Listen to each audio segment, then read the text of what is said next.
নমস্কার বন্ধুরা, রিনাস কিচেনে আপনাদের সবাইকে স্বাগত।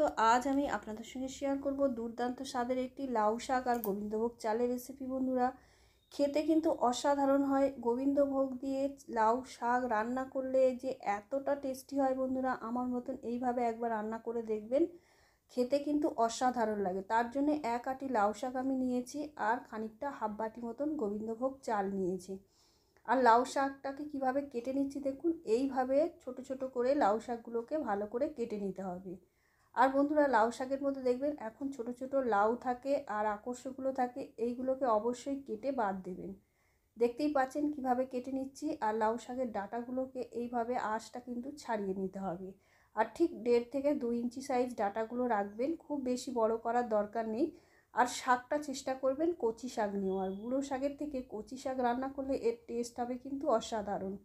আর বন্ধুরা, ভিডিওটা ভালো লাগলে অবশ্যই একটা লাইক করবেন আর চ্যানেলটা সাবস্ক্রাইব করে পাশে থাকবেন। আর এইভাবে গোবিন্দভোগ চাল দিয়ে লাউ শাকের রেসিপি একবার রান্না করে দেখবেন। নিরামিষ এই রেসিপি খেতে কিন্তু অসাধারণ হয় বন্ধুরা।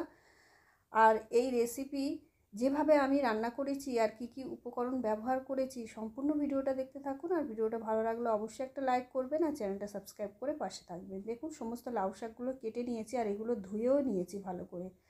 আর গোবিন্দভোগ চালটাকেও খুব ভালো করে ধুয়ে নিতে হবে বন্ধুরা। এবারে ওভেনে কড়াই বসিয়ে দিয়েছি আর দিয়ে দিলাম অল্প পরিমাণে ঘি। খুব বেশি ঘি দেওয়ার প্রয়োজন নেই। দিয়ে গোবিন্দভোগ চালটাকে কিছুক্ষণ একটু ভেজে নিতে হবে, খুব বেশি কিন্তু ভাজার কোনো প্রয়োজন নেই। খেয়াল রাখতে হবে চালটা যাতে চাল ভাজার মতন ফেটে না যায়, মোটা যাতে হয়ে না যায়। চালটা চালই থাকে, এরকম গোটা গোটা থাকবে। বেশিক্ষণ ভাজলে কিন্তু চালটা চাল ভাজার মতন হয়ে যাবে। তাই কিছুক্ষণ একটু ভেজে নিয়ে ঘিয়ের মধ্যে সুন্দর গন্ধটা উঠবে আর চালের মধ্যে যে জলটা থাকবে সেটা শুকিয়ে যাবে। তখন কিন্তু চালটাকে তুলে নিতে হবে কড়াই থেকে। নিয়ে চালটাকে তুলে নিয়ে আবারও কড়াইটা পরিষ্কার করে দিয়ে দিয়েছি 2 টেবিল চামচ মতন সর্ষের তেল, 2টো তেজপাতা আর 2টো শুকনো লঙ্কা ফোড়ন হিসাবে দিয়ে দিয়েছি। এবারে তেজপাতা আর শুকনো লঙ্কাটাকে একটু ভেজে নিয়ে হাফ চামচ 5 ফোড়ন দিয়ে দিলাম। 5 ফোড়নের পরিবর্তে আপনারা কালো জিরে কিংবা গোটা জিরেও ব্যবহার করতে পারেন, যেমন পছন্দ করবেন সেই হিসেবে ফোড়নটা দেবেন। দিয়ে ফোড়নটাকেও কিছুক্ষণ ভেজে নিয়ে 2টো মিডিয়াম সাইজের আলু আমি আগে থেকে ডুমো ডুমো করে কেটে ধুয়ে পরিষ্কার করে রেখেছিলাম, সেই আলু দুটো এর মধ্যে দিয়ে আলু দুটোকে খুব ভালো করে ভাজার দরকার নেই, কিছুক্ষণ একটু ভেজে নিলেই হবে, নাড়াচাড়া করে নিলে। আর দিয়ে দিলাম আদা, হাফ ইঞ্চি সাইজের আদা আর 2টো কাঁচা লঙ্কা আগে থেকেই বেটে নিয়েছিলাম। আপনারা চাইলে কাঁচা লঙ্কাটা গোটাও দিতে পারেন, চালা করেও দিতে পারেন, যেমন ঝাল খাবেন সেই হিসেবে ঝালটা ব্যবহার করবেন। দিয়ে অল্প পরিমাণে জল দিয়ে দিলাম 1 চামচ হলুদ গুঁড়ো আর 1 চামচ জিরে গুঁড়ো আর 1 চামচ ধনে গুঁড়ো দিয়ে দিতে হবে। দিয়ে খুব সুন্দর করে এটাকে কষিয়ে নিতে হবে বন্ধুরা। খুবই অল্প তেল মশলায় এত সুন্দর এত টেস্টি একটা রেসিপি হয় বন্ধুরা, এইটা একবার না বানিয়ে খেলে আপনারা বুঝতেই পারবেন না। এইভাবে গোবিন্দভোগ চাল দিয়ে একবার অন্তত বাড়িতে লাউ শাক রান্না করে দেখবেন, আমি আশা রাখছি আপনাদের ভীষণ ভালো লাগবে। এবারে যে লাউ শাকগুলো কেটে ধুয়ে পরিষ্কার করে রেখেছিলাম সেগুলো এর মধ্যে দিয়ে দিলাম। লাউ শাকটা আপনারা চাইলে আগে থেকে ভাপিয়ে লাউয়ের যে কষটা থাকে লাউ শাকের সেটা ফেলে দিয়ে জলটা ঝরিয়েও ব্যবহার করতে পারেন, কিংবা আমার মতন এইভাবে কেটে নিয়েও ব্যবহার করতে পারেন। তবে লাউ শাকটা যদি বুড়ো হয়, শক্ত ধরনের হয়, তাহলে অবশ্যই একটু ভাপিয়ে নেবেন, তাতে রেসিপিটা খেতে খুবই ভালো হবে। আর লাউ শাকটা যদি কচি হয় তাহলে কিন্তু ভাপানোর দরকার নেই, এইভাবে রান্না করলেই হবে। দিয়ে আমাদের খুব ভালো করে কিন্তু কষিয়ে নিতে হবে আলুর মধ্যে, আলু আর মশলার মধ্যে লাউ শাকটাকে এইভাবে নাড়াচাড়া করে নিতে হবে। আর অল্প অল্প করে লাউ শাক দেবো আমি আর নাড়াচাড়া করব। এইভাবে সমস্ত লাউ শাকগুলো দিয়ে দেবো।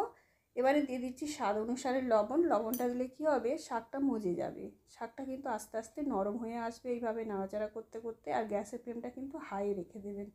লাউ শাক থেকে কিন্তু লবণ দেওয়ার জন্য জলও ছাড়বে আর শাকটা আস্তে আস্তে একদম নরম হয়ে যাবে। ঠিক এইভাবে আমাদের ভালো করেই মশলার মধ্যে শাকটাকে কষিয়ে নিতে হবে। শাকটাকে একটু ভালো করে কষিয়ে নিলে কাঁচা ভাবটা থাকবে না, কাঁচা কাঁচা গন্ধটা আর লাগবে না। দেখুন কষানো হয়ে গেছে। এবারে দিয়ে দেবো অল্প পরিমাণে জল, যাতে শাকটা আর ডাঁটাটা ভালো মতন সিদ্ধ হয়ে যায়।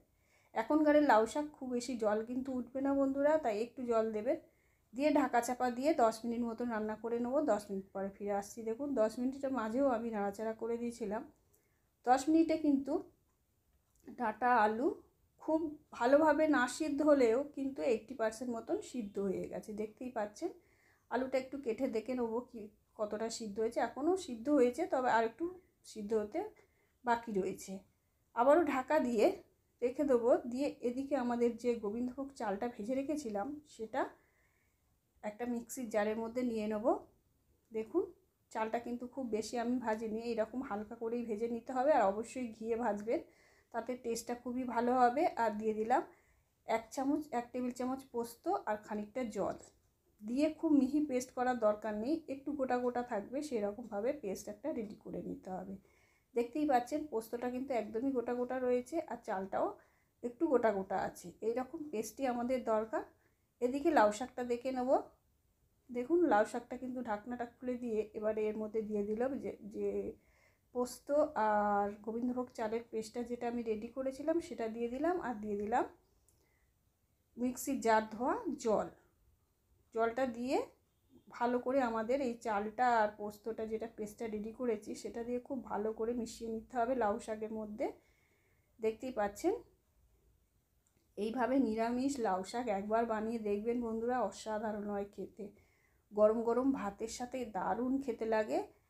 আর দেখুন খুব ভালো করে কিন্তু এই চালের পেস্টটা আমাদের লাউ শাকের মধ্যে ভালো করে মিশিয়ে নিতে হবে। ভালো করে নাড়াচাড়া করে প্রয়োজনে একটু গরম জলও ব্যবহার করতে পারেন, ঠান্ডা জল কিন্তু দেবেন না। ঠান্ডা জল দিলে এর স্বাদটা নষ্ট হয়ে যাবে। যদি প্রয়োজন মনে হয় একটু জল অবশ্যই দেবেন। দিয়ে ঢাকা দিয়ে আবারও আমাদের কিছুক্ষণ রান্না করে নিতে হবে। 5 মিনিট পরে ফিরে আসছি। দেখুন 5 মিনিট পরে কিন্তু যে চাল বাটাটা দিয়েছিলাম পেস্ট করে, তার জন্য কিন্তু জলটা একদমই টেনে নিয়েছে। রেসিপিটা ঠিক যেরকম প্রয়োজন শুকনো শুকনো সেরকমই হয়েছে। আপনারা চাইলে একটু মাখো মাখোও করতে পারেন একটু জলের পরিমাণটা বেশি দিয়ে, তাতেও খেতে কিন্তু দারুণ হবে।